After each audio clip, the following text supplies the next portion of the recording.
महाराष्ट्र में नासिक सिंहस्थ कुंभ 2027 की तैयारियों को लेकर राज्य सरकार ने कमर कस ली है। मुख्यमंत्री देवेंद्र फडणवीस ने उच्च स्तरीय बैठक में 34,732 करोड़ की विकास परियोजनाओं की समीक्षा की। मुख्यमंत्री ने सभी विभागों को समयबद्ध तरीके से काम पूरा करने और कुंभ को आधुनिक तकनीक से जोड़ने के निर्देश दिए हैं। मुख्यमंत्री देवेंद्र फडणवीस ने सह्याद्री अतिथि गृह में नासिक सिंहस्थ कुंभ मेला 2027 की तैयारियों को लेकर उच्च स्तरीय समीक्षा बैठक की। उन्होंने सभी विभागों को 34,732 करोड़ रुपए की विकास परियोजनाओं में तेजी लाने और कार्यों में गुणवत्ता एवं पारदर्शिता सुनिश्चित करने के निर्देश दिए। मुख्यमंत्री फडणवीस ने स्पष्ट किया कि कुंभ से संबंधित परियोजनाओं में किसी भी प्रकार की देरी स्वीकार नहीं की जाएगी। उन्होंने विभागों के बीच प्रभावी समन्वय के साथ नासिक रिंग रोड, साधु ग्राम रेलवे स्टेशन के उन्नयन, विशेष एसटी बसों और बड़े पैमाने पर पार्किंग व्यवस्था को समयबद्ध तरीके से पूरा करने पर जोर दिया। मुख्यमंत्री ने आर्टिफिशियल इंटेलिजेंस, स्मार्ट पार्किंग और integrated command and control centre जैसे तकनीकों के माध्यम से डिजिटल कुंभ की अवधारणा लागू करने के निर्देश दिए। साथ ही स्वच्छ, हरित और प्लास्टिक मुक्त योजना, मजबूत आपदा प्रबंधन तथा स्थानीय युवाओं के लिए कौशल विकास कार्यक्रमों पर भी जोर दिया गया। सभी कार्य मार्च 2027 तक पूरा करने का लक्ष्य भी रखा गया है।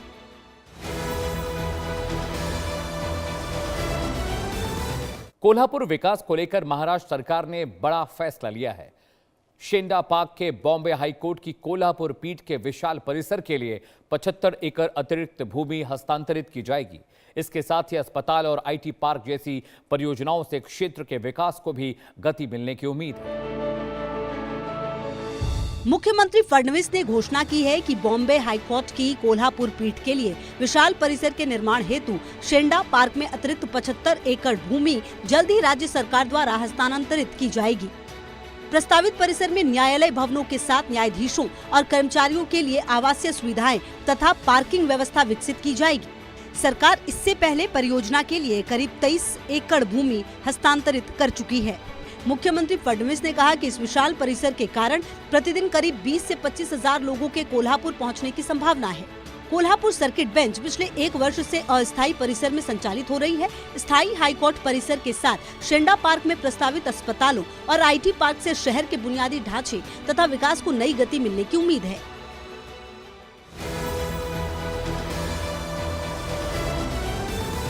कोल्हापुर के कागल में राजर्षि छत्रपति शाहू जी महाराज की प्रतिमा का अनावरण किया गया। मुख्यमंत्री देवेंद्र फडणवीस और उप मुख्यमंत्री सुनेत्रा पवार ने शाहू जी महाराज के सामाजिक न्याय, शिक्षा और किसान कल्याण के योगदान को याद किया। महाराष्ट्र के मुख्यमंत्री देवेंद्र फडणवीस और उप मुख्यमंत्री सुनेत्रा पवार ने कोल्हापुर के कागल नगर में लोक राजा राजर्षि छत्रपति शाहू जी महाराज की प्रतिमा का अनावरण किया। इस अवसर पर उन्होंने नवीनीकृत ज्ञानदायिनी हिंदूराव घाटगे विद्या मंदिर विद्यालय का भी उद्घाटन किया।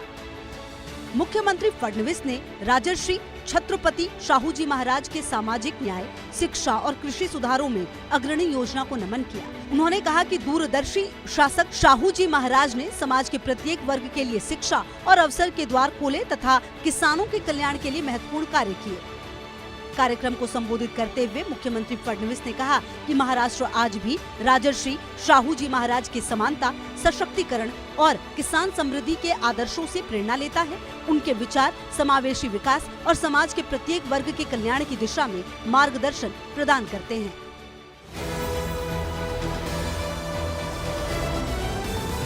ठाणे के चितलसर मानपाड़ा में माढ़ा के मकान खरीदने वाले लोगों के लिए बड़ी राहत की खबर है। उप मुख्यमंत्री एकनाथ शिंदे ने मकानों की कीमतें कम करने के निर्देश दिए हैं। पुराने लाभार्थियों का आवंटन बरकरार रहेगा, जबकि शेष मकानों के लिए कम कीमत पर नई लॉटरी आयोजित की जाएगी। उप मुख्यमंत्री एकनाथ शिंदे ने ठाणे के चितलसर मानपाड़ा आवासीय प्रकल्प में महाडा के मकानों की कीमतें वर्ष 2020-21 की रेडी रेकनर दरों के अनुसार कम करने के निर्देश दिए हैं। कुल 1173 मकानों में से 938 मकानों का पहले ही आवंटन किया जा चुका है। लाभार्थियों ने शिकायत की थी कि पूर्ण अधिभोग प्रमाण पत्र के बाद मकानों की कीमत बढ़ाकर 51 से 52 लाख रुपए कर दी गई थी। उप मुख्यमंत्री शिंदे ने स्वीकृति पत्र जमा करने वाले 434 विजेताओं का आवंटन बरकरार रखने के निर्देश दिए हैं। शेष मकानों के लिए करीब 44 से 46 लाख रुपए की कम दर पर नई लॉटरी निकाली जाएगी।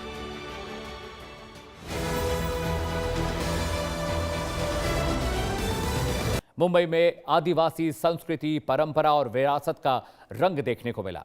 विश्व आदिवासी दिवस के अवसर पर 3 दिवसीय वनरंग आदिवासी संस्कृति गौरव महोत्सव का आयोजन किया गया। उप मुख्यमंत्री सुनेत्रा पवार ने आदिवासी भाषाओं, लोक कलाओं और सांस्कृतिक विरासत के संरक्षण पर जोर दिया। महाराष्ट्र की उप मुख्यमंत्री सुनेत्रा पवार ने विश्व आदिवासी दिवस के अवसर पर मुंबई में आयोजित 3 दिवसीय वन रंग आदिवासी संस्कृति गौरव महोत्सव का उद्घाटन किया। कार्यक्रम को संबोधित करते हुए सुनेत्रा पवार ने कहा कि डिजिटल युग देश की परंपराओं पर हावी नहीं होना चाहिए। उन्होंने आदिवासी भाषाओं, लोक कलाओं, लोक संगीत और हस्तशिल्प के संरक्षण की आवश्यकता पर जोर दिया। उन्होंने कहा कि देश की समृद्ध सांस्कृतिक विरासत को सुरक्षित रखना सामूहिक जिम्मेदारी है। सुनेत्रा पवार ने जंगलों और जैव विविधता के संरक्षण में आदिवासी समुदायों के योगदान को रेखांकित किया और बिरसा मुंडा तथा रानी दुर्गावती जैसे स्वतंत्रता सेनानियों को श्रद्धांजलि दी। तो ये थी इस हफ्ते महाराष्ट्र की मुख्य और बड़ी खबरें। आप देख रहे थे हमारा विशेष बुलेटिन नेक्स्ट इन महाराष्ट्र। देश और दुनिया की तमाम बड़ी खबरों के लिए बने रहिए हमारे साथ।